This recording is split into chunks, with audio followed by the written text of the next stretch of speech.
hours ago. Jesus Christ, doesn't feel like it.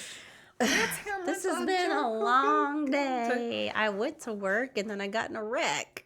And then that detoured my whole day. And here we are. We were going to record tomorrow night, but I was like, well, thankfully I'm okay. My whole left side and the back is jarred, but I took ibuprofen and had some drinks, and I'm going to the chiropractor in the morning. Yeah, it's going to be fine. So, and it was the most lovely of wrecks that could have been.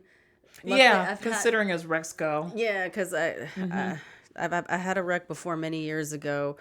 I guess that one was my fault. This one was not my fault. I was making a left and someone was coming into the turn lane and we just didn't went stop. Yeah. Like that. And I got knocked into the other lane and I spent all day trying to figure out what the fuck to do. My car is drivable. Hers was not. And she was very lovely. I'm very thankful for that. And she had insurance. Could be that.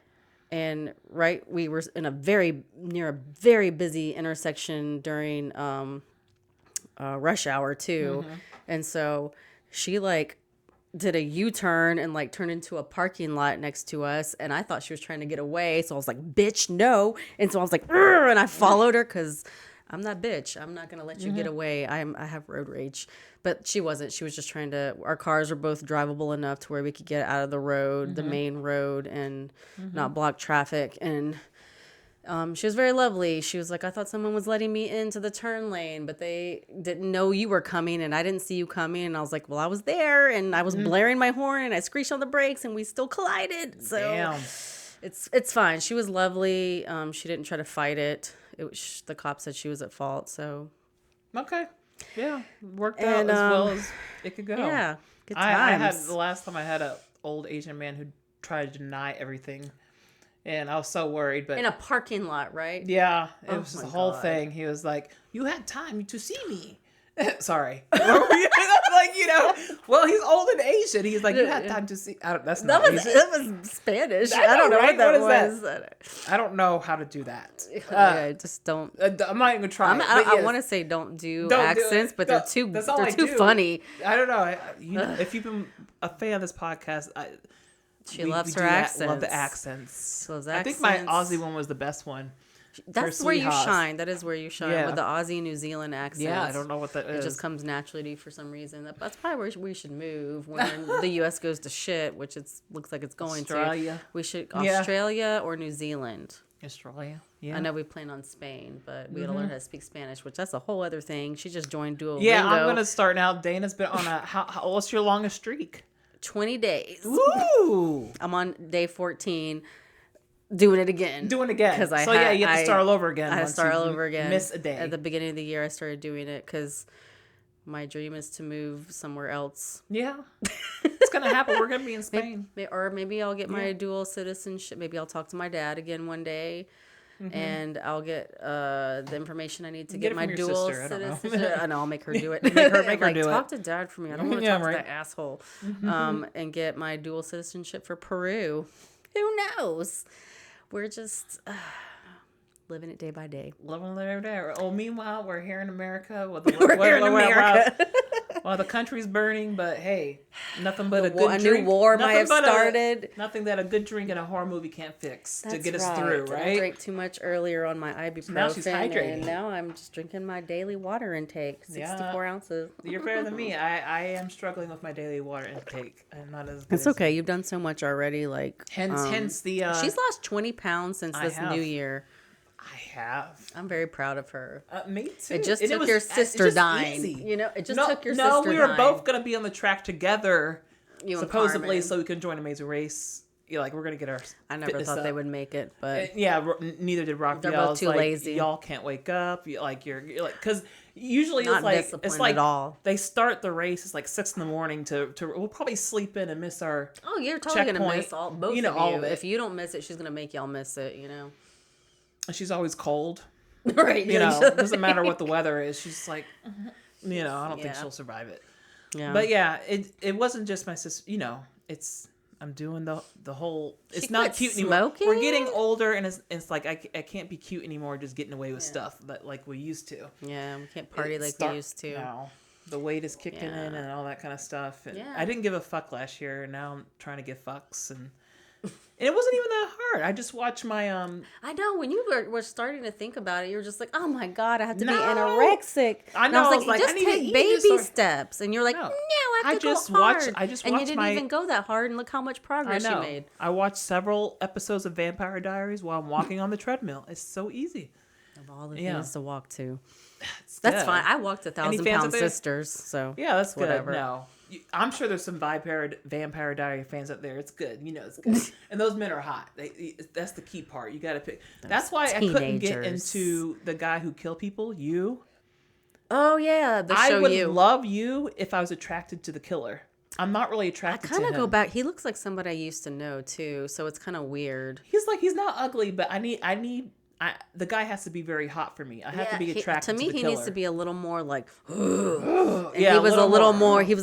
Well, he is the book nerd in the show. That's true. That's totally attractive, but I needed a little more. I needed his voice to be deeper. Maybe he's very attractive. I don't know what it was. Maybe he's other people's type. He just wasn't my type, and I couldn't get into it. Yeah, same. I would watch it if I was totally like, oh, this is my guy. Like he could melt me with like his emotional intellect, but sure, no. When it comes to movies, the people need to be hot. Those are the rules for me. That's true. I'm sorry. If you're gonna kidnap me, you need to be hot. You need to be hot. Sorry. For me to get into same with 50 Shades. Ladies, that guy was not hot. I'm very disappointed. He reminds me of the guy from You, actually. That's what I'm saying. Level. He's not hot enough. He's not dodomineering enough to do all that. Enough. This is your choice. If I feel like I could beat you in arm wrestling, you're not getting this. I'm sorry. Is there skinny guys that I liked? Oh yeah, Jared Leto and all those little skanky white boys. I would go for 90s Trent Reznor, which is very skinny and pale. But he did have some muscle tone. He did. I will give him that. Lean. He was lean with the the bondage and the leather and the whatnot. Yeah, he was doable enough to me. I would go for that. Yeah, he wasn't my type, but 90s Trent Reznor, I would totally go for. Yeah. Anyway, okay, let's back focus. To Women's Month. And speaking of Women's Month, we're going to see Lady Gaga Wednesday. Yes. And we're in 2 days. Yeah, we'll post it on our stories. Yeah. That's the ultimate celebration of women and everybody. I just want to say, I was looking at the pre-sales last year, and they were the same seats I bought late last night. Mm-hmm. They were hundreds and hundreds of dollars more. So wait on SeatGeek. This is not an ad for them. I don't know. I don't know if the other Ticketmaster and all those other people do it, but SeatGeek at least, because that was what came up in my search. Mm-hmm. So I just looked at it and I was like, oh my God, it's so much cheaper. 2-3 days before the actual concert. She's doing 2 days here in Atlanta. Mm-hmm. But we found them for way less than they were. And now they're going down more. Apparently today when I checked, they were another $100 less. I know, but you get anxious, the seats. I might miss it. I might miss it. I might miss this close to the stage. Right. So now we're gonna see Gaga. Gaga. I'm gonna lose. I'm gonna cry. I'm gonna cry again. I cried last time. Really? But yes. I didn't go with you last time. I went with you the first time. The first time, yeah.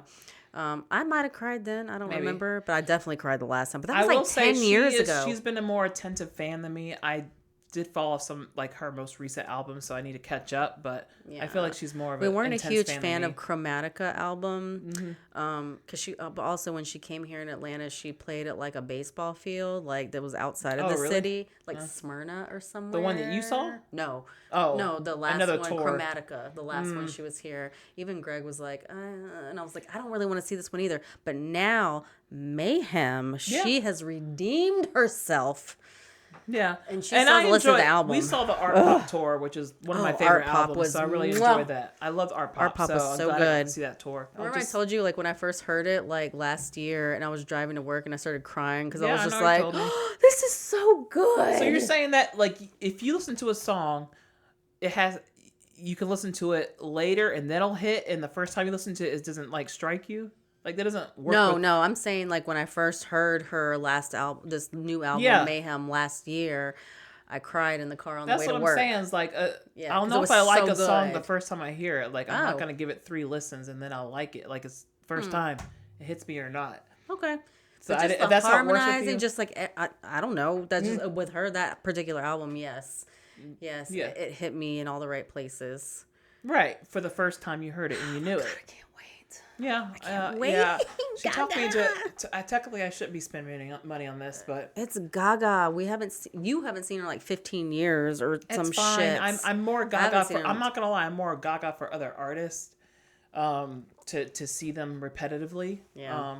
But her show, the performance she puts on is just magnificent. But it's gonna be great. Yeah, I'm gonna listen to the album. I'm not gonna cry, but you don't cry at anything. No. She only cries. Like she doesn't. Little House. Okay, she cried when her sister died. Yeah. But otherwise, she only cried. I was a little surprised. Me too. I was like, oh, I have emotions. Yeah, I know. Like your brain. Yeah, you got the emotions. Mm-hmm. But she only cries like for weird characters in movies. Like, what was it? Stand By Me. Mice and Men. When he has to shoot his Down syndrome brother or whatever. That made me cry. Sad, yes, but also sad when your sibling died. I don't know. Movies make me cry, not people in my real life. She projects her feelings onto fictional characters. Yeah, we discovered that. And then she releases her emotions. Yeah, not you know what? like However she releases them is fine. Yeah, we're analyzing Raphael. Raphael, he's a whole different. Yeah, he keeps crying for this one particular song. What was it called? Jose. Jose.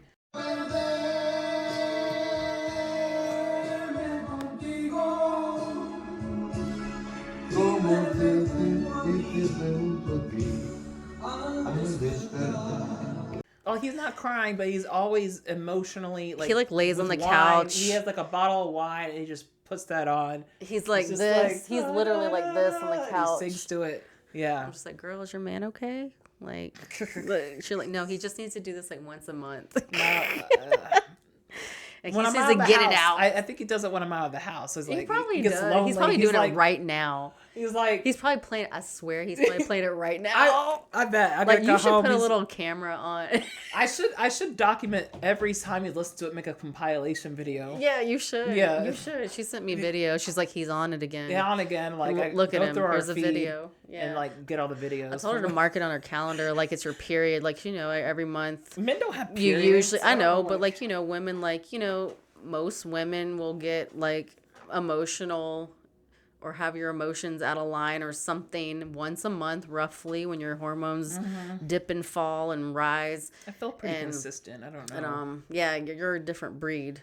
Not that it makes sense. I don't know. I don't have but just I said mark it on the calendar. Like maybe he's just a man who needs to release it monthly like women do, Yeah. And that's what he does. And when his favorite meteorologist died. Yeah, watching a compilation clip. A tribute video to him. Yeah, one of his favorite meteorologists died from cancer and he gets choked up. He loves meteorology. I don't think you understand. He loves weather. He loves weather on a whole level. He has a top 10 list of meteorologists and everything. It's intense. Everybody's, there's a kink for everything. Sure. So it's fine. Mm-hmm. Anyway. Okay, let's focus. We're going to focus. Back to Women's History Month. And Dana chose this This movie. is my pick, and I picked poorly. I'm so sorry. It happens. We review it all. The shitty, the great, the mediocre. As you were. When we looked it up. We saw the images for this movie. And we're like, God damn, that looks beautiful. Like the Love Witch, like some 70s fucking mwah. Mm-hmm. I picked The Velvet Vampire from 1971. AKA sorry, my dog's crying at the door. AKA The Waking Hour. It was called in the UK. Rotten Tomatoes gave it a 71%. The audience gave it a 24%. I can't believe Rotten Tomatoes gave it that many. Wow. Mm-hmm. IMDb gave it a 5.3 out of 10. Still surprised by that. Letterboxd gave it a 2.5 out of 5. Mm-hmm. The box office and budget for this movie was $165,000. I could not find what they made in the box office other than the initial reception was bad. Did you find anything on it? No. Okay. Yeah, same. Yeah. So for this movie, it's not only Women's History Month for a woman main actress, but the director was also a woman named Stephanie Rothman. She is an American film director. She's still alive. I think she's like 89 or something now. She was a producer, screenwriter, known for her low-budget independent exploitation films made in the 60s and 70s, especially The Student Nurses from 1970 and Terminal Island 1974. Some background on the director. Between 1960 and 1964, Rothman studied filmmaking at the University of Southern California, where she met her future husband, filmmaker Charles S. Schwarz. I feel like I said that weird. Schwarz. I had too many rums. Okay. That's fine. That's what happened last time. Schwartz. Okay. Schwartz. That sounds right. Jewish? Maybe. I don't know. I don't know. She went on to become the first woman to receive the Directors Guild of America Fellowship, an annual award presented to a student film director. Bravo, good for you, girl. This achievement, combined with her academic credentials, led to a job offer in 1964 from Roger Corman, a.k.a. the King of Cult, who hired her as his assistant. And reflecting on the industry at that time, Rothman later noted that breaking into that filmmaking was difficult for anyone without family connections, whether within or outside union systems. For women, she added, it was even more challenging as they were traditionally excluded from most behind-the-camera roles. Rothman worked in a variety of jobs for Corman on films such as Beach Ball, 1965, Voyage to the Prehistoric Planet, 1965 as well, Queen of Blood, 1966. She was quoted during that time as saying, I did everything, write new scenes, scout locations, cast actors, direct new sequences, and edit final cuts. It sounds like our friend Shannon. She did all things too, or does all the things. It was a busy, exhilarating time. Roger did not teach me these skills. I learned them in film school. But he did share his greater experience with me, giving me useful criticism and equally important information on how to efficiently organize work on the set so that a film could be shot on schedule. That sounds very complicated to me to learn all that and the timing. That just is so much. She went on to say the schedules he set were much shorter than those of the major studios. Since it was his own money he was using, Roger did not want a film to go either over schedule or over budget. He also taught me a valuable lesson in psychology. He encouraged me, often expressing his confidence in my abilities, and I therefore tried to do the best work that I could for him. Rothman and her husband left him, the King of Cult, in the early 70s to help set up their own thing, Dimension Pictures, where she did not receive greater creative freedom or the opportunity to leave the exploitation field. However, she did receive more money and owned a small share of the company. A few more things. In another interview, she stated, I didn't always get to choose. This is important for, this reflects totally in this film. She said, I didn't always get to choose the subjects of the film, but I did have control over the attitude toward and the treatment of the subjects. In this respect, I didn't feel compromised or constrained. Of course, there were certain audience expectations that had to be satisfied, in particular for nudity and violence.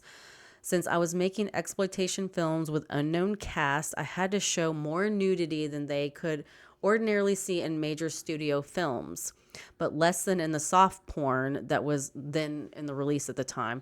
Furthermore, I had to show up to the limit of what was allowed in an R-rated film, i.e. no pubic hair, no genitals, no simulated intercourse. Yeah, which no looks movement. which looks quite Gotcha. right, which we could see in this movie, which looks quite tame by today's standards, but it wasn't at the time. Because of these scenes, I also had to cast very attractive people, which meant that sometimes I couldn't cast the best actors. That's usually how it probably still goes. Probably, which I considered a very serious constraint then, and which continues to disturb me even now. Ooh. I was like, I see. Okay, I give you some leniency then now because my first reaction to the film was caca, but I get it. So, one more thing. After she left the industry in 1978, and one last quote she has, when asked how she felt reflecting on her film career, she said, satisfaction and regret.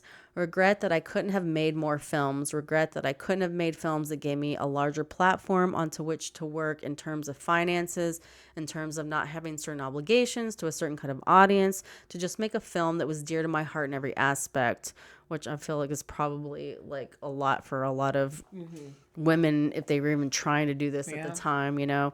Not that the films I made don't have aspects that are very dear to my heart. I mean, they're not the complete films I would have liked to have made. So I hate that she left after that, but she did do some completely different things after that I'll get into. But yeah, do you want to say anything?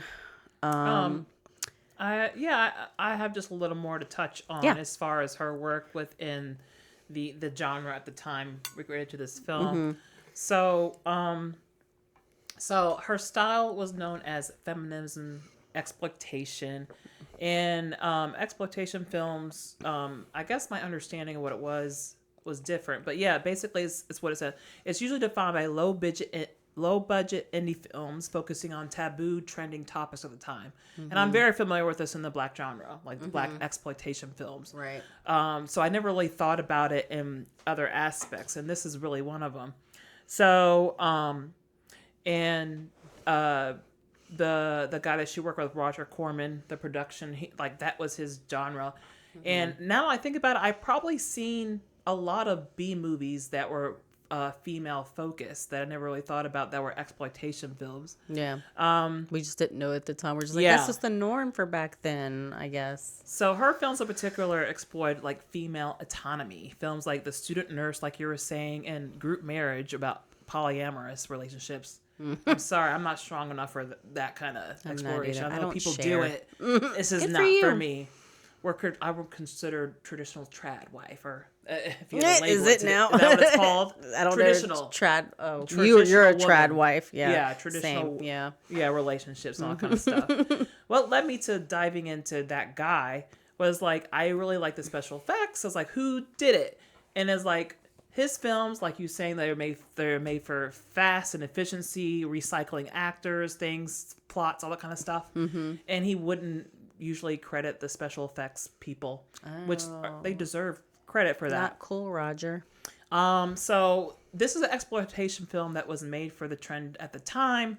Like in the movies in the past, there was like biker culture, acid rock, which I guess is a genre, like Rock and Roll High School. He produced that. Love that. And so this one was emphasizing lust, desire, and which is like over themes of like gothic settings, but in modern settings, like it's the present. So I can definitely see like this was the trend at the time in the early 70s, because this is a result of like the sexual liberation movement. I remember growing up, like just recalling images from that time of like women's lib protesters, like shirtless and ditching the bras out. and stuff, like no bra movement. Yeah. I bet the parents were like losing their shit during that time in the 70s. The like 50s, I can't. I mean, 40s and 50s parents. Yeah. And there was a trend of like the similar type of movies in the 70s, like Vampire Lovers, Daughters of Darkness. Yep. So it was going off those fads at the time, this exploitation film. And yeah, it's really sucks because she couldn't find work. Yeah. Because of being a woman, because they're labeled as, incompetent, difficult to work with, emotional. Yeah. And that still carries on today, even like with the last election. Political reason aside, that was one of them.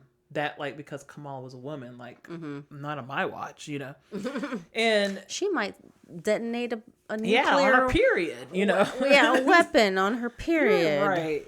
Okay. Do you remember? I remember it was a big deal at the time of the very first female director. In 2010, that's when we had our very first female director win an Oscar. Do you remember the movie at the time? No, who was it? All right. No, I should know this. People probably forget. I forgot. Catherine Bigelow for Hurt Locker. I didn't even watch that movie. It's like a war movie. It's a war movie or something. It's like, what does a woman know like about Saving war? Private Ryan or something. But like, it wasn't even a movie controversially worth Oscar, but because she was a woman that was like, gotta make this happen now, I guess. Okay. So like, obviously, we still got strides to do. If that was the first woman director in 2010 to win Oscar, that's how male-dominated the director sphere is even today. Yep. Real quick, this shot in the Joshua Tree in Mojave Desert. That was cool. The music can be described as moody psychedelic rock and blues. Going into it, I was digging it. It features a real blues magician. Magician. Jesus Christ. He's a music magician. He's a magician named Johnny Shines, and he plays his own song in the movie where you see him at an art gallery called Evil Hearted Woman in the film. I wonder if Sinners kind of took that because they... I don't know. I'm being dumb right now. Well, because it's just they had a blues those singer, but it was very... But it was also vampires. I was like... You know? It was... I just never... I usually don't see that in horror films. Like a blues I know. It was singer, very unexpected to see that. So that's why I was like, ooh. At an LA art show. This is cool. where he was featured. I've been to art shows and I never see a blues singer sit in the middle. In LA. I was like, that's in the interesting. 70s. That's cool. Yeah, it felt very out of place, but it's also like, that's kind of cool that they put that cool. there, you know? Yeah, so the score is done by Clancy, his weird name, Clancy B. Glass III and Roger Dollar Hyde. Now, Clancy produced this score, the psychedelic pop. He was a producer for like psychedelic pop groups at the time on a self-titled album and a follow-up album called Clip Out, Put On, Book. 1960s. Everyone was on drugs. I don't even understand. What is it called? Clip Out, Put On, Book.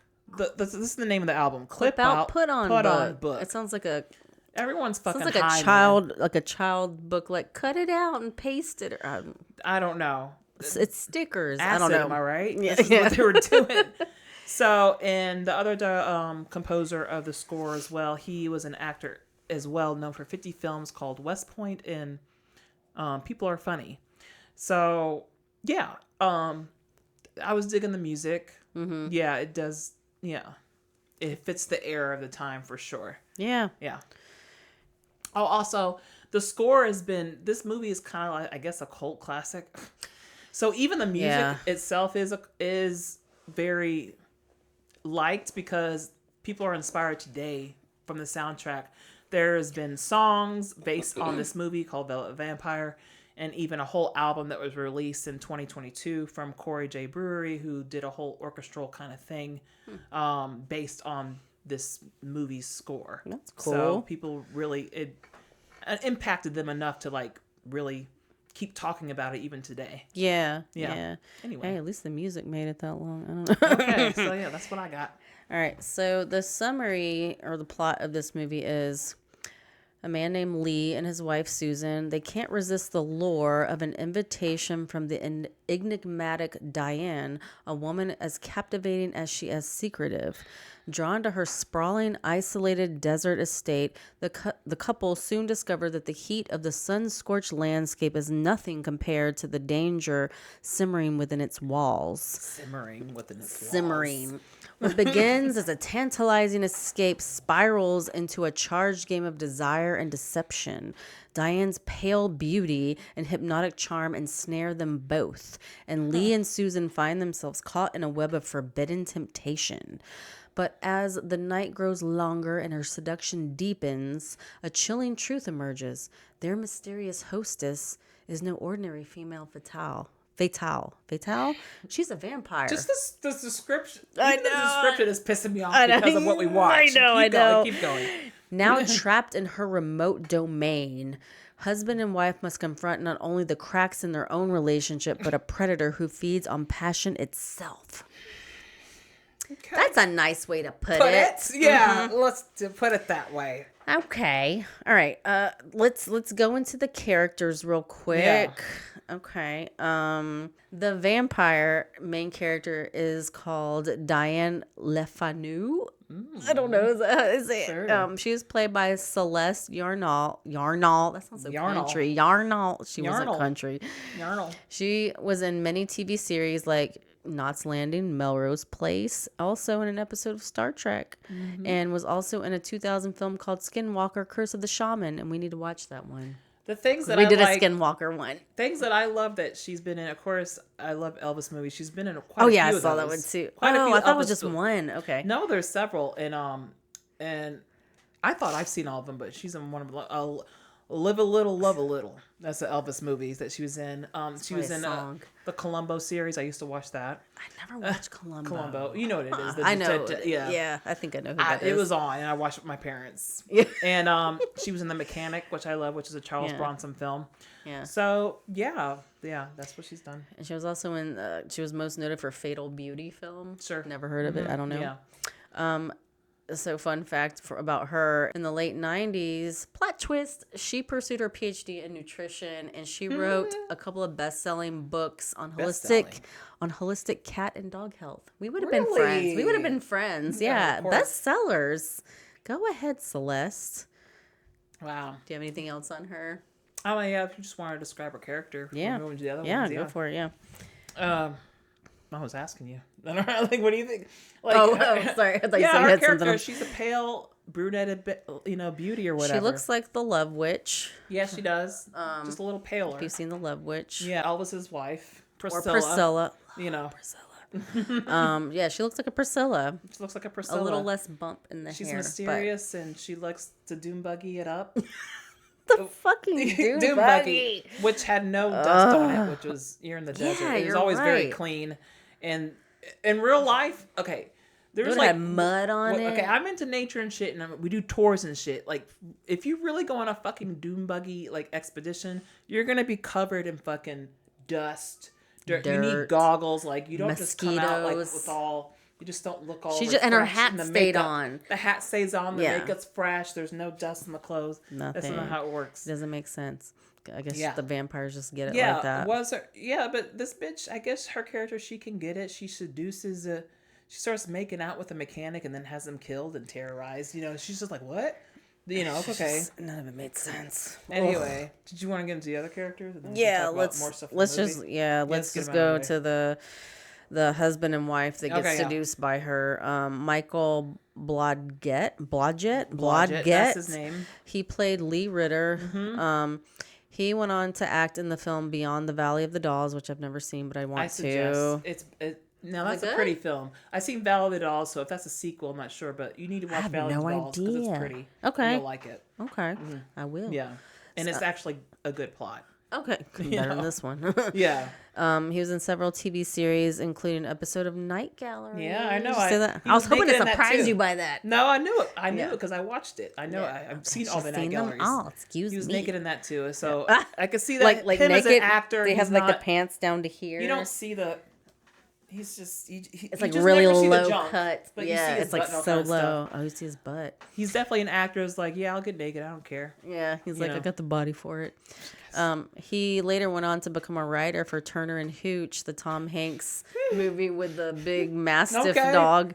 And that was one of the first films I saw as a kid, and I loved it. Really? I was like 5 years old. Dogs. No, but I was like 5 years old, and my parents took to the movie, and that was like one of my first movie memories, like watching Turner and Hooch. I thought that would have been the movie that turned you off of dogs because he was so drooling. He was drooling I everywhere. love Beethoven, all those movies. Huh. Beethoven's like a kid classic. You watched Beethoven as a kid, right? Yeah. I don't remember what happened, Beethoven, but I know I saw it because it was that dog. Air Bud, the fucking dog that plays basketball. Watch that. I didn't it's the stupidest movie, but I love those kind of movies. I don't want, you don't get it. I don't want dogs and children in my house. I don't want to touch them. But they're cute to look at. Yeah, they're cute to look at on my phone. I'm like, ooh, this is cute. This dog's cute and fluffy. Oh, this child's cute. I don't want to, take care of them. Yeah. Mm-hmm. Except babies, they smell good. That's different. Yeah, they have a smell. Taste good. She's gonna take them in her house. Put them in her oven. Eat them. Just wanna run her feet. Yeah. He was also a writer for Rent-A-Cop. That's all I have about him. Turner and Hooch. Yeah, my first movie. That's so funny. With Tom Hanks, right? Yep. Yeah. And then his wife, Susan Ritter, was played by Sherry E. DeBoer. I went to high school with a girl with this last name. I still didn't know how to pronounce DeBoer. Okay, well, I guess I don't know. Maybe this is her married name. Okay. DeBoer. You said you went to school with this Sherry? With someone with the same last name. DeBoer? Oh, really? DeBoer. Whatever. Miles or DeBoer, whatever. She didn't really do much after that. She had some small parts in The Policewoman and The Partridge Family before leaving the film industry in 1979. We don't know what happened to her after that.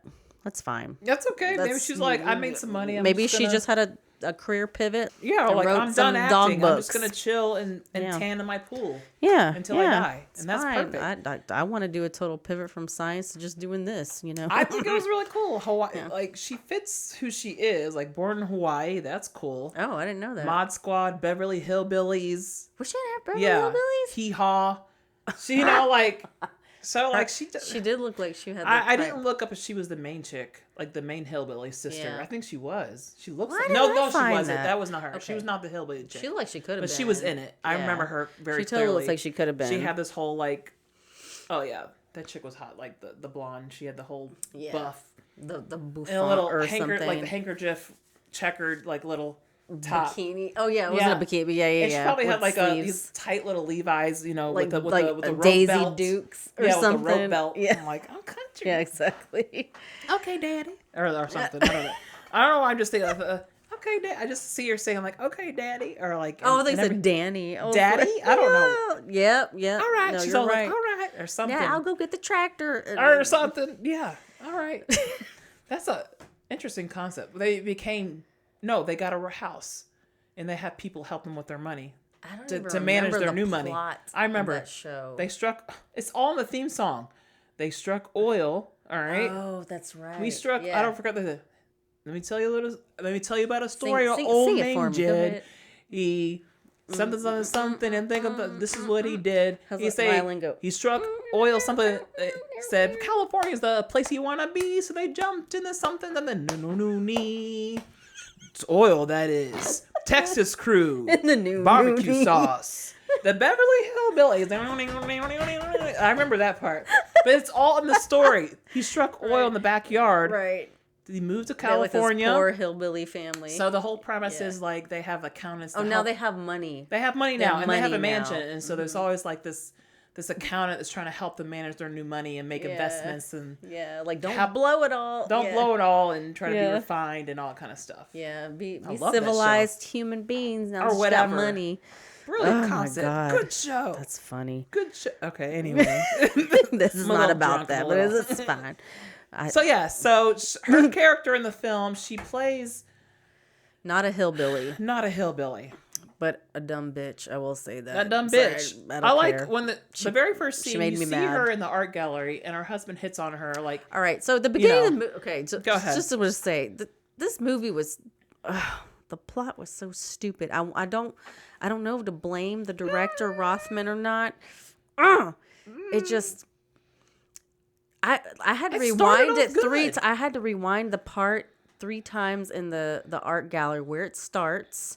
Because I couldn't tell who was with who was married to who when they were having that conversation. I was like, who's, because somebody was talking, but they had no facial expression or no inflection when they were talking. So I was like, who's saying that to who? I couldn't even tell. I get it. Like they're doing the whole like, I guess couples do this. I don't. Like you go out in public and act like you never met each other before. Oh, like, hey, are you the hot lady? What are you doing here? What are you doing? It's like, his wife. Your husband must be like, they.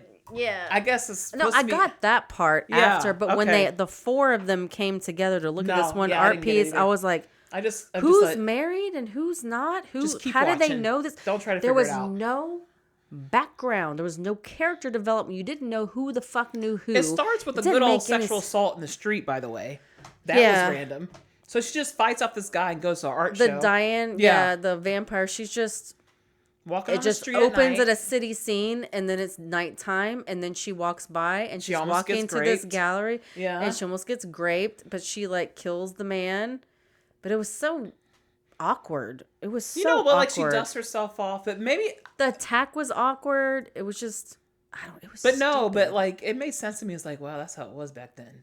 No going to the police, no like processing she didn't like need that to. happened. She was a vampire. Yeah, who's gonna report that? She drained him of his blood. Know, I guess. Not just that. I feel like women in general is like, I'm gonna have to compartmentalize that because I'm gonna get because in the 70s I knew older women like this. They talk about like, I got essayed and my dad blamed me, that kind of thing. Right. Yeah. So I imagine what were you wearing? If that really happened to her, she's like, that happened.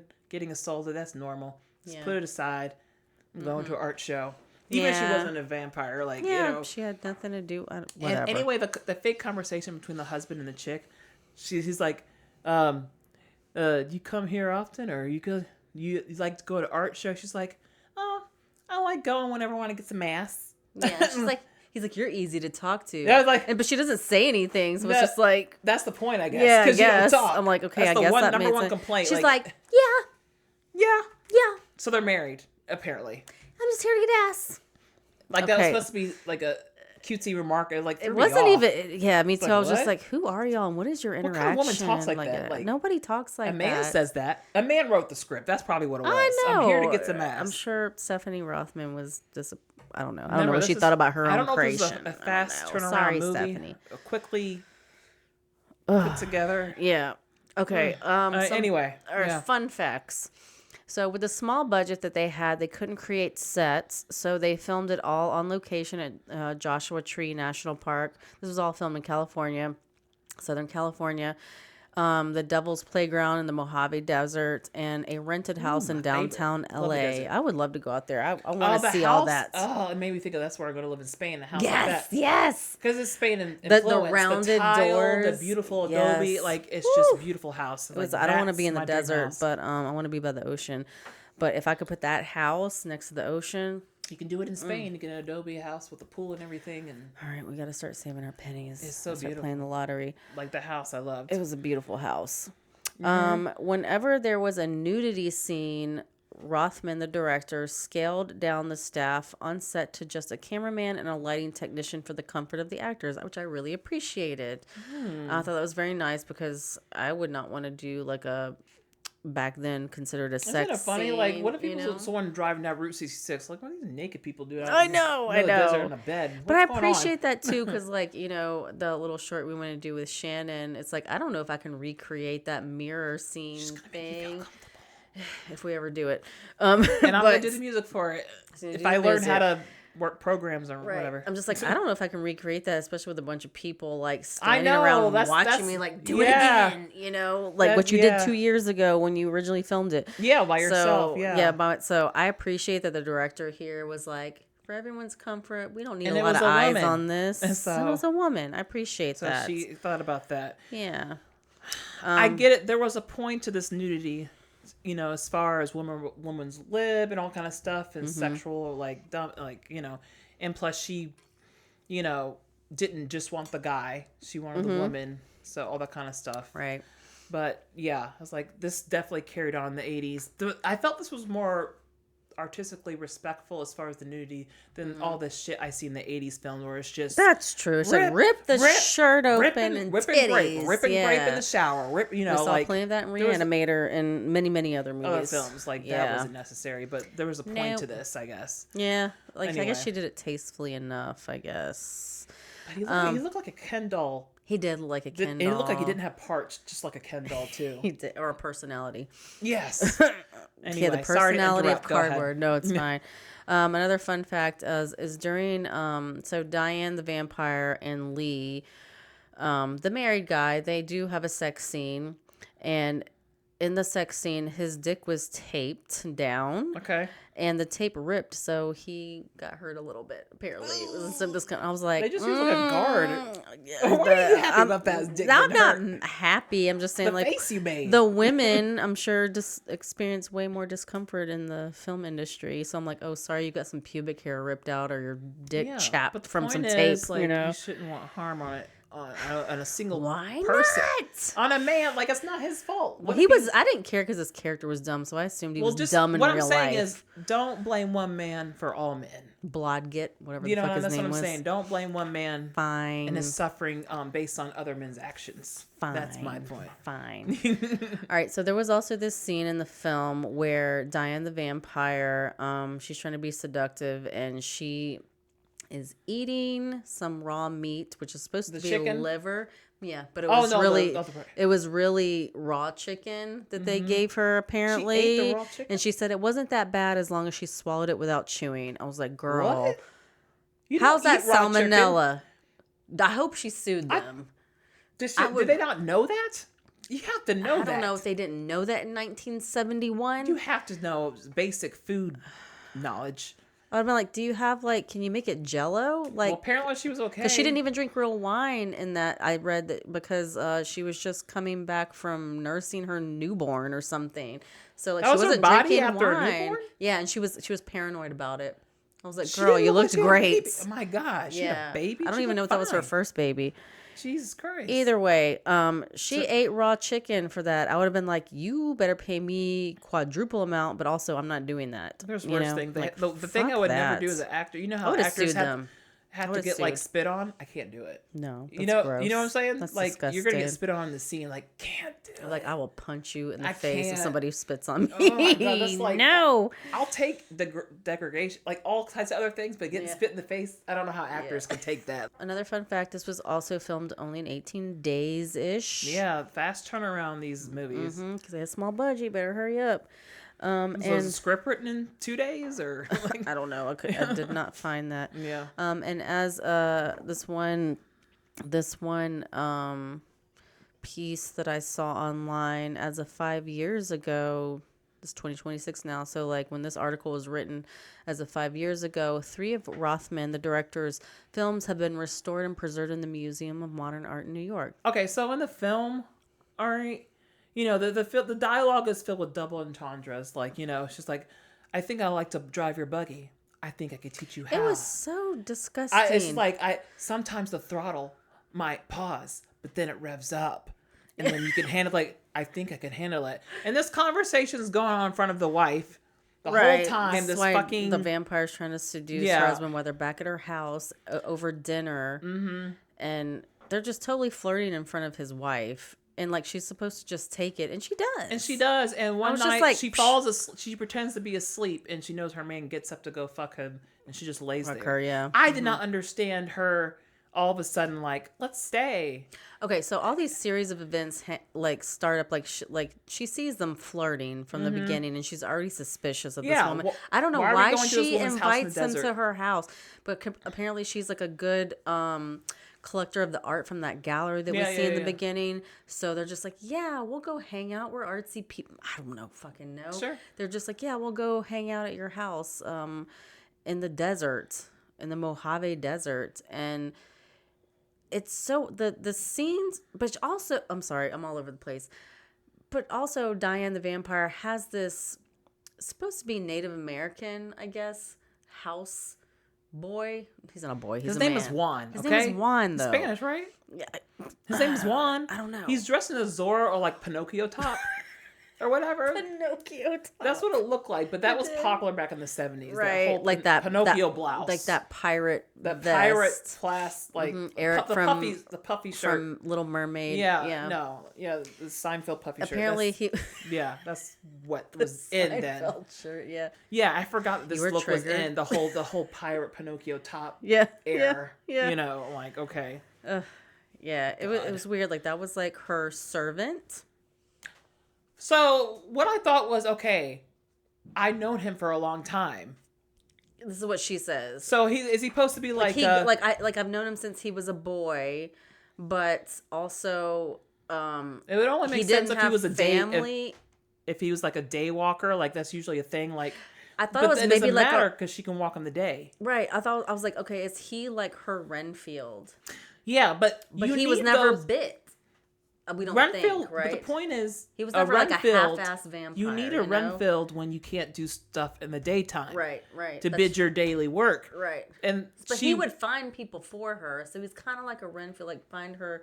He was just cutting up fruit in the house. No, but offered drinks. He offered to go find people for her. Oh yeah, like, you're right. Like at least he was once a Renfield in that. Yeah, he went to go get like a mechanic. There was no indication that he was like half vampire, that she ever bit him. No. We don't know what the fuck their relationship was. Because she ended up killing him. She ended up killing him like it was nothing, even though she supposedly knew him from a boy. Yeah, so I'm just like, so you just kill your family member. Also, like... with no emotion. Where I feel like when we watch movies, he ruins things for me. It's like, that would never happen. That would never happen. Like, I know that. I'm not talking about plot stuff, like nature stuff. Like, there's a scene where she's sunbathing while they're making out in an old Western house, and there's a snake on her leg. Yeah. And it's like, that would never really happen. A snake doesn't act like that. It doesn't just come and crawl up to you and want to bite you. Yeah, that wouldn't happen. Yeah, Okay. But anyway, I'm just letting you know that you'll be okay. A snake won't. Okay, that's good to know. Thank it's not going to act like that. I'll be sunbathing and they're going to come up to a human. You really have to aggregate nature to really get it to do something. That's okay. That's but yeah, this whole interaction. She has the right gut feeling. I thought you were flirting with that girl at the art gallery. No, it wasn't, babe. Let's go to her house. What normal husband would say that? This chick was flirting with me. Let's go hang out at her house. And I'm gonna flirt with her and like talk about having sex like right in front of your face. But it makes sense if you have a wife. I want to drive your dune buggy. She has a dune buggy. Okay, so on the way out to, we're backtracking. Yeah, it's fine. On the way out to Lee and Susan, I don't even remember her fucking name.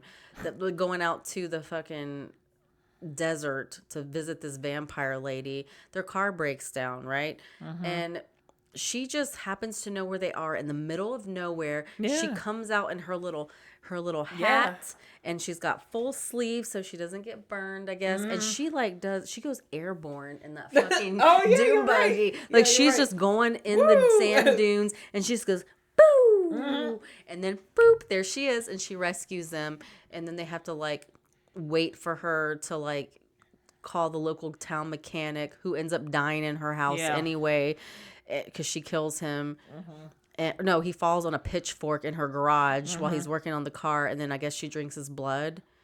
None of it makes sense. Like, and the scenes were just like they did not flow. The acting was horrible.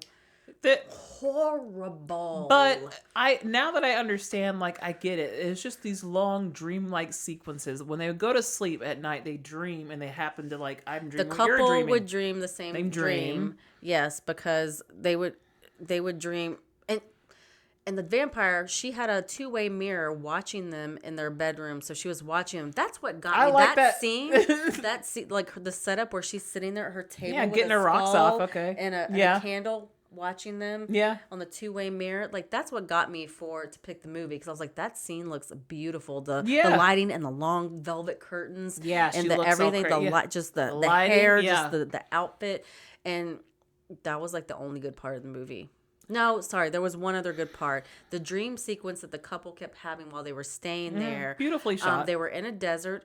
Her bed, this gold, beautiful bed, was in the middle of it that Lee and his wife, Susan, were in. Titties out. He wakes up. Yeah, slow her fucking. Titties are out. Yeah. And not even slow fucking because they weren't allowed to do that. They were just kissing. No movement down here. He's rubbing her. There was a mirror in the middle of the desert that the vampire Diane walks out of, and she goes and takes him by the hand and walks away. That's why I wanted to know who did the special effect because I thought that was really good. Yeah. But it's not credited. So that is done with rudimentary superimposition for the mirror walking scene, which is basically you just take you film two shots and layer them together.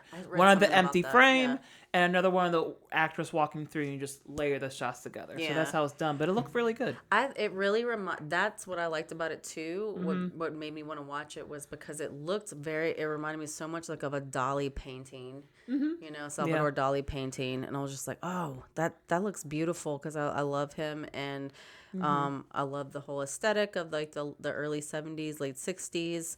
But I didn't even watch the trailer, but did we watch the trailer? No. We just looked at We did. I should have. But sometimes a bad trailer, it got me with the aesthetics on the pictures. Yeah. See, this Diane character, she also says things like to make point of the feminism of the movie, they can never know what it's like to have pleasure like us. So basically she's like, they hate is basically you hate me because you ain't me thing, like about men. Like men wish they could be me. Yeah, you're right. I will say the first thing men say, like, if I could be a woman, I want to get fucked. I want to know what that feels like. When I whatever's on my feed. But and when it was like would you, could you, if you, whatever, what was the first thing you're doing if you could be a woman for a day? I'm getting fucked. Want to know what it feels like. I never even looked at the men's point of view. I've always heard if a woman was a man, you would just play with it. What is our first thing? I think they say the same thing. I think women say the same thing. I would want to fuck with my penis. Yeah. So maybe it's just like the initial primal thing that we have. Like, let's see how it feels to be a woman and get fucked. Yeah. But she says that like it's the whole like, really? Is that what men? I don't think men want to be women unless you're fluid or trans or like it doesn't make sense. Like the point she was making, like we're women. Like, but then I didn't get it when she was turning her desire to the wife, who's ditzy and annoying, kind of. Like, I want you too. But that was the whole point. She's like, I'm not leaving the desert. You got your rocks off to sleep with her. What? I'm here to get what I want. But she doesn't even want her. Like, the acting was just so bad. Like, why are you here? I don't understand. It's like she was so... Okay, I forgot to loop back in earlier. Right. All of these horrible events happen to this wife that's there visiting this vampire woman with her husband. Like, she sees them flirting. She sees them fucking. What else? She gets bit by a rattlesnake. And then the next day, she's like, actually, I'm starting to like it here now. Let's Even stay though longer. she knows that our man just, like, already slept with her. Yeah. I didn't get... And there's another question. Did you see the way she ugly cried when she found her man's body in the her husband's dead body? Though she was like, oh. They had the horrible screaming scenes. Yeah, every time the men got bit by the vampire, they just made these awful sounds. Like, it wasn't. What was the blanket about? Like, Juan kept telling her, "Don't touch that blanket." She kept like rubbing this knob. What is that about? Do you know? I think it was a curtain that went to the room that had the. I thought it was the blanket or something. Like, what's with the blanket? It was just like a curtain over a door. Okay. That was her room where she watched them in their bedroom on the two-sided mirror. Also, I got a question about the Funkin' Inn. Honestly, I believe the guy. Like, she just likes to think she's a vampire. Was she even a fucking vampire? We don't know. Like, I don't think she was. I think she's a chick who's into blood and that. Apparently, culture. she had a blood disorder. This doesn't make sense. As a scientist, this will piss you off. Her body wasn't able to manufacture blood. Is that even a real thing? That doesn't even make sense. If you're human, you have blood. She had like a hemoglobin problem. Okay, a hemoglobin. Yeah, but that basically called. He said that like her body wasn't able to manufacture blood, so she would need blood transfusions. She anemic? She need blood transfusions. I don't know. She needs some iron supplements probably, and maybe she didn't have to be a vampire. I don't know. But they all found out that she was a vampire because they found I don't think she was. She's just like a chick who's into blood, man. But I don't know. She was so dumb. Like, she's like, I'm going to have this couple out to visit me in the art world, but I'm going to bring them out to the desert in the middle of nowhere. But I'm also going to show them this mine shaft where all these miners died, and it was abandoned. That's something I would do. Throats ripped out. Let's go in there. No, I would do that, though. I would go into an abandoned mine shaft in the desert. They do have tours and shit like that, you know. And then she took him to like an old abandoned western town where she made out with Susan's husband again. And Susan decided to just like, okay, just go in this abandoned bar in the middle of nowhere. I'm tired. I'm just gonna sunbathe in the middle of this deserted road in this abandoned western house. So she just had her bikini on and lay down and got bit by a rattlesnake. I know. Susan had to suck the poison out. But it's good. And then she was like, it's fine here. I like it now. Long story short, she escapes across the border or another town after getting on a bus on a Greyhound to this town. Yeah. And there's downtown LA. There's these local little, what do you call them? Kiosks or huts where you buy shit. You buy crosses and I guess it's like pinatas or whatever the fuck. And then she's like, "Get me away from that woman!" And she starts going like this. The vampire.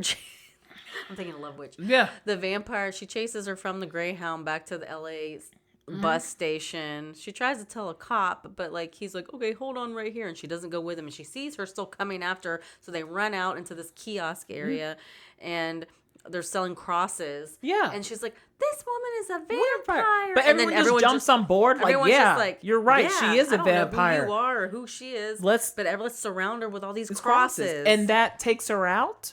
I don't know. Because then that was the whole question. That was the whole question. It's like, was she really a vampire? Because then... She was acting all over at the crosses, but it didn't make sense. She hates the sun, but she lives in the desert. But it's weird, like that fade out. Who was that fade out? It looked like her ghost. Hair turned white. That was her? Yeah. Like after she was in the sun for those few minutes being yelled at by people. She died. Her eye, I read that like she had the red contacts in for that scene, but they were so uncomfortable. I didn't either. I had to go back and watch it. I was like, what happened? She had the contacts in, but they were so painful. She could only like keep her eyes open like this for like a second. So they just got the shot where her hair turned white, where they faded over her face. I failed. I didn't even see it, so... And then Susan's back with the other art guy that we met in the beginning, and she's like, "Oh my God, she was the one that like tried to get us." And he was like, "Oh, she had a Diane had the vampire had a blood disorder or whatever." And he has a knife, the same knife that Diane had at her house. She's like, "Oh, it's the same one that she cut me with in her dreams." And so she cuts her. Does she cut her own hand? I don't even remember. She cut her own hand. And he cuts her hand, and then he starts drinking her blood. And she's like, "Oh, Charles, what is his name? Whatever his name is." Her friend. Yeah, Charles. Like, not you, what is it? Yeah. Not like you're a vampire too. No, I still. And that's it. They don't even cut away well. I wasn't convinced that they were vampires. I just thought these two people are into blood and weird. It's just the weird, I guess Hollywood people. I don't know. Okay. But the desert is cool. I've been to a ghost town. Those are really fun. That sounds cool. Like you go, like they have the old storefronts and they still have the dresses in there from the 50s. Ooh. Like it's just a whole town just. That does sound like, fun. It's actually. Like stuck in that era when it was, not a town anymore. Really, I wish I still had video pictures. It's probably my phone.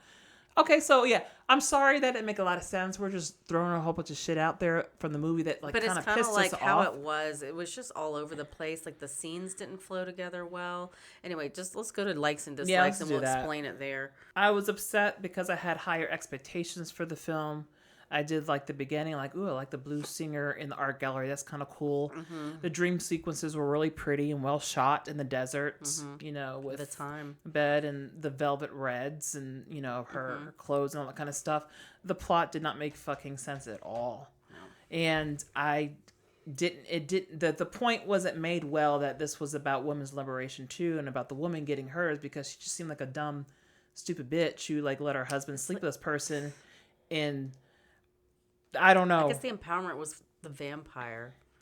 The vampires. How could she seduce? She could seduce just men and women. She can seduce men and women, or whoever she. But was she even seduced? I couldn't even tell that the wife was seduced. It didn't even make sense. It's like she was being seduced until she saw her dead husband fall out of the closet. She was about to, or whatever. Yeah. It was kind of pretty here and there. That's my only likes. My dislikes were, please have some type of plot, like write a script. Or have the scenes flow better or something. Write a script. That's all I asked. And the acting was... I didn't mind the acting because it looked very standard for like 70s acting and like what you expect how people acted back then because it changes over time. It was very choppy. It was very... I feel like people acted like that on film. That's when you pick like the good-looking actors that have no skill or something. I don't know. Yeah, but if you compare it to other films from that time, that's what the fucking acting looks like. To be honest, to me, whatever. That's all I got to say about it as far as likes and dislikes. So, my only likes were like some of the aesthetics, like the dream scene, like a dolly painting, and the hair of the vampire, her outfits, and the house. She has some nice outfits. Dislikes. The go-go boots were going. Oh yeah, she did have go-go boots. They were very nice. They matched her like camel colored dress. Yeah. Dislikes, like I said, horrible acting. It's like the director just picked some randos off the street and asked them if they could say words and form a sentence. She did say they wanted body over acting to prioritize. Yeah. Yeah, it's just like they pick someone off the street. Like, can you form words into a sentence, but don't have any inflection on them or timing or drama? But obviously, she got a lot of work. She was all over TV. This is the level of acting that was out there. Oh yeah, for the actress, I'm not talking about just her. I'm talking about like all of them. They all get work though, as the acting level they have. So that's what they. The vampire Celeste in real life, like she got more acting. That sounds like than any of the other ones. So I don't know. I really don't give a rat's ass if it's considered a cult classic. I just it is. In the that part. Garbage disposal and try again. There's enough pretty films from the 70s that you can pick from than to be all hot and bothered for this one. Yeah. Just throw it in the trash. There's other ones. I mean, I'm done with my tantrum. Like Stephanie Rothman, like you get an E for efforts. I'll give you that. I know you. I learned over doing our research she had. I learned in my research that you weren't always able to get the skilled actors that you wanted, and we're on a budget. I would like it if someone else would give it another go, because it does. I feel like it does have potential. Like it could be redone, and I think Anna Bilson, who directed The Love Witch, is the one to do it. I'll DM you, Anna. Was it a case of good director, bad script? Who wrote the script? Like, who what knows? was, you know what I mean? We may never know. Because she changed it, that. So that's what we wonder about. It just was stitched together poorly. Anyway, I'm not gonna lie. I was kind of on my phone a little bit when I was watching. Me too. I took a lot of breaks. So I will make that. I have to finish. I was on my phone. I usually try to give full attention to a movie. Yeah. To do my due diligence, but I was on my phone a lot for this because there was nothing to pay attention to. There was no plot. Yeah, exactly. I didn't have to pay attention. Yeah. I was just like, next scene, what's gonna happen? Scene. All right, do you have any reviews? Yeah, I have a few. These are all from Shudder. Okay. By the way, there's lots of movies on Shudder. They don't advertise them. You have to look separately. Like when you can't. They'll show up in a Google search. A Google search. Because we try to find where to watch these films, and it won't tell you directly. But it's still a great app. Get it if you can. These are Shudder reviews. This is from Liliana.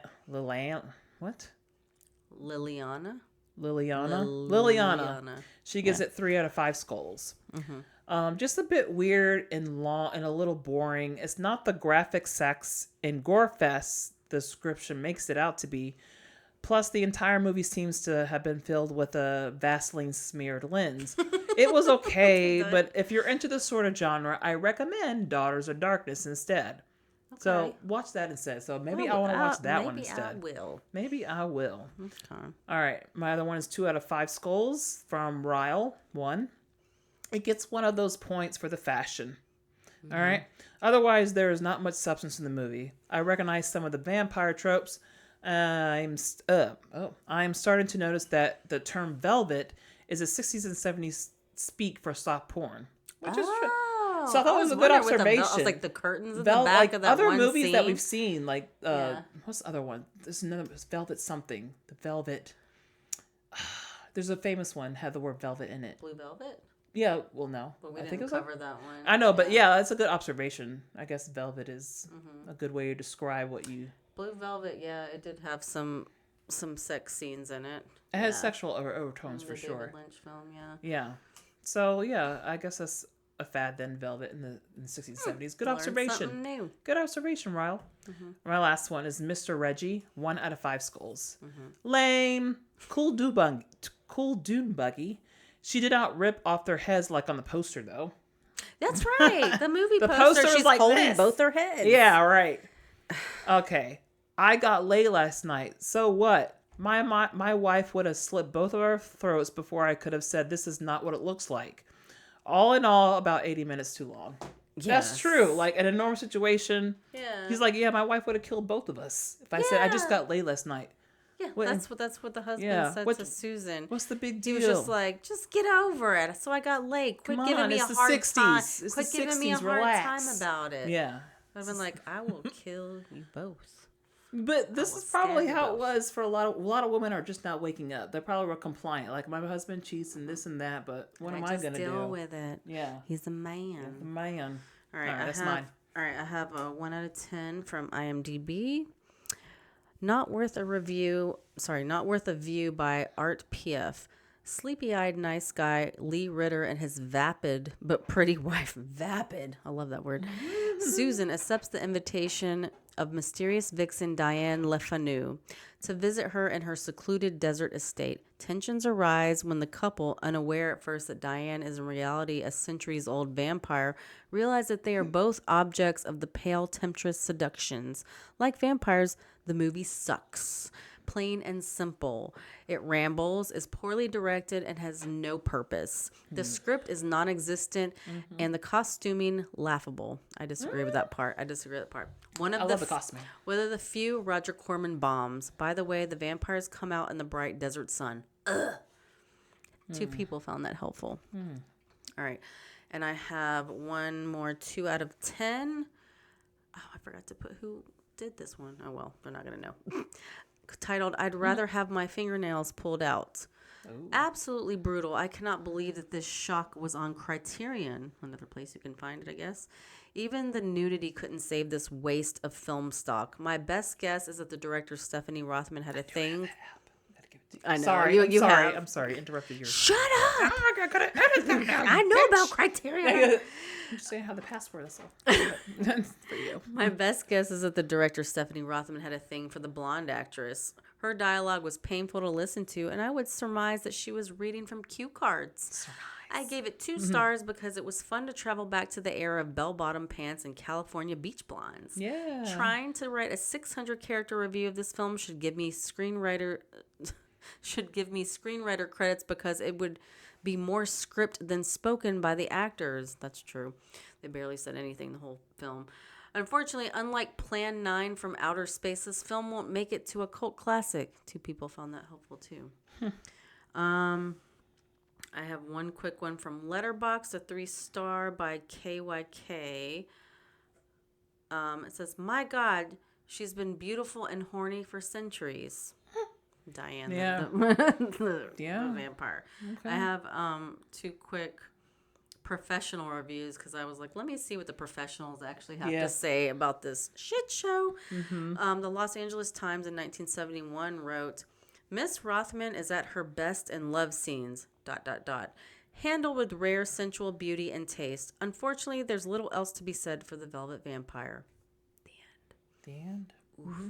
And then Variety said, "The film was very well produced by Charles S. Schwartz," which was her husband at the time, the director's husband, "was poorly directed by Stephanie Rothman, one of the few active femme directors. Pear's script is a stew of shock and sex values. The acting is unintentionally ludicrous at times, simply inferior at others. The New World Pictures release will need a hard sell for the fact sexploitation duels where BO outlook is bleak." BO outlook is pretentious. Just use normal words, you professional review maker. I know. Like, this is like back in the 70s. Yeah, right. Okay, so nobody back then liked it either. So I don't feel these bad are old shitting reviews. on it. These yeah. are old reviews? Mm-hmm. That One has was the from date? 1971. Oh, wow. Los Angeles Times. I want to give her another chance, and I want to watch other films that she directed, and maybe I have like a higher opinion. Like, but they're all produced by the same guy. Quickly written, quickly wrote. Like, you know. So I don't know if I'm gonna see much better. I would like to see them once her and her husband moved on from Roger Corman's umbrella to create Dimension Pictures or films or whatever. What's confusing me, if her husband helped create a company, why? You know what? He couldn't facilitate her directing her own films within their company. But I guess it's, you know what I mean? It sounded like she didn't get a lot of creative freedom either way, kind of. But she made this one with Roger Corman, right? Which is not her husband. That's why I'm just curious. Like, if your husband helped you create this, then y'all both suck. Yeah, like why isn't your husband like making your dreams come true? Is like, you're gonna direct the shit out of stuff now, baby. We gotta. Maybe she did after they got out from Roger Corman. I don't know. I don't know how it works, but obviously, that really sucked during that time. I was wondering about the art that would have been made. It even happens with musicians. Like, there was this black, like the tour even posters. With music. There's like there was this black country singer back in the 60s. Like, she was amazing, but we'll never know what it sounded like because, you know, the stigma of like black people don't do country. Like, what are you doing? Yeah, or like even like punk and rock music. A lot of black singers, they don't have their careers. There's this, like I've been learning now, but like all the hidden talents over the decades, and they can't go anywhere because they're black. And I imagine even so more for women too. They're just like, they're just put in a box. Yeah. Poor. That really sucks to not have your dreams come true because of your gender. She's 89. Stephanie Rothman, you still got a chance for your next one. Okay, yeah. Okay, so I went back and forth, but it does label it a horror crime, so I'm gonna stick with it. I am doing a black film. It features black actresses and a black woman director. That was last month, Kipria. Well, I'm still doing women. Okay. I'm doing women, but blackity black. All right, so this is directed by Shari Lee Carpenter. She is a woman black director, and she has we're doing Lifetime movie. So I'm gonna pay you back. This is a Lifetime movie. Yeah. So I hope that Do I this have to get a Lifetime subscription. No, it's free on this? Tubi. And okay. If you have some more Amazon credits, it's $2.99 or something. Okay. Anyway, the point is, it's like, what's it called? Single Black Female, which is a spin on the 90s film Single White Female. Have you ever seen Single White Female? I don't remember. I love that film. Anyway, it's really good. I know what it is. Psychotic. I don't know if I saw it. So you gifted me with the shitty movie, so I'm gonna do the same for you. So, but maybe we'll like this. That wasn't on purpose. I know. So well, let's just keep the vibes going this month with bad films. Let's pick the shittiest women. Obviously, this wasn't bad enough because there's like 2 sequels, but it looks awful to me. But anyway, I've never heard of this movie. Okay, so it's a Lifetime movie about Monica, played by Raven Goodwin, and a talk show host who is hired. I meant Monica, the singer. Monica, yeah. I was like, Monica's in it? Okay. I don't know why I started this show. Is that one of her dances? The music videos. All right, anyway, so Monica, played by Raven Goodwin, and a talk show host who hires a new assistant, Simone, played by Amber Riley, who becomes dangerously obsessed with taking over her life. Inspired by Single White Female. I recognize, I think one of this is a comedian. The other chick, I recognize her from Glee. I used to watch Glee. Oh, I used to so watch she's that the black chick in Glee. Yeah. So okay. I don't know. It looks awful. So, but it has 2 sequels. So, Lifetime films are usually. I've enjoyed Lifetime. Lifetime produces a lot of shitty, well. but train wrecks you want to watch. Okay, you know what I mean? It'll be a better train wreck. We'll see. We're both gonna experience it together. We'll see if it's boring, stupid. If we like it, okay. You can find it for free on Tubi or rent it on other platforms. Nobody's gonna watch us anymore because we pick shitty movies. No. It's fine, and we will see you on the next one. Bye. Bye. Take the baby with you when you go to the store. I need a break from these dogs. Ha